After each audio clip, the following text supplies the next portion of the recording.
وسلم علی رسولہ الکریم اما بعد فاعوذ باللہ من الشیطان الرجیم بسم اللہ الرحمن الرحیم۔ محترم خواتین و حضرات اور پیارے بچوں، السلام علیکم۔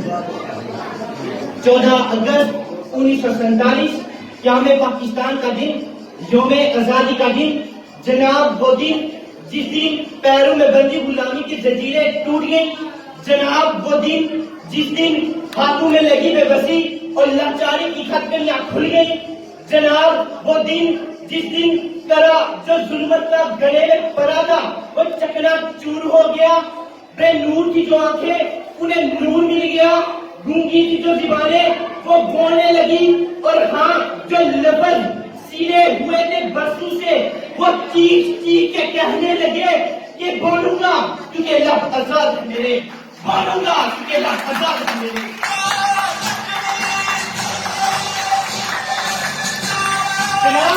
آزادی مبارک ہو، لیکن یہ آزادی بہت سی قربانی کے بعد ملی۔ وہ کہتے ہیں نا کہ جنون اور عشق سے ملتی ہے آزادی، قربانیوں کی راہوں میں ملتی ہے آزادی۔ جناب صدر، بہت سی قربانی کے بعد یہ وطن پاکستان بنا جس کا دکھ آج بھی ہندوستان کو کھائے جا رہا ہے، اور آئے دن اس کے پیٹ میں مرا اٹھتے ہیں اور وہ کوئی نہ کوئی ڈرامہ کرتا رہتا ہے، کبھی line of control per firing کر کے، کبھی دہشت گردی کر کے، تو کبھی کشمیری پر ظلم کر کے۔ وہ سمجھتا ہے کہ میں پاکستان پر دوبارہ قبضہ کروں گا، مگر ہر بار اسے منہ کی کھانی پڑتی ہے۔ بھارت شاید تم بھول گئے 1948، 1965 کارگل، اور ابھی حال ہی میں لندن کی چترول کو بھول گئے۔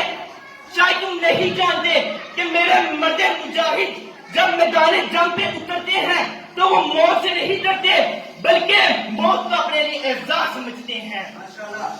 بھارت کان کھول کے سن لے، یہ جو کرتے ہیں ہمیں مٹانے کی باتیں، شاید وہ نہیں جانتے کہ شاید وہ ہمارے حوصلوں سے واقف نہیں۔ شہیدوں کی زمین ہے جسے پاکستان کہتے ہیں، یہ بنجر ہو کر بھی بلبل پیدا نہیں کرتا۔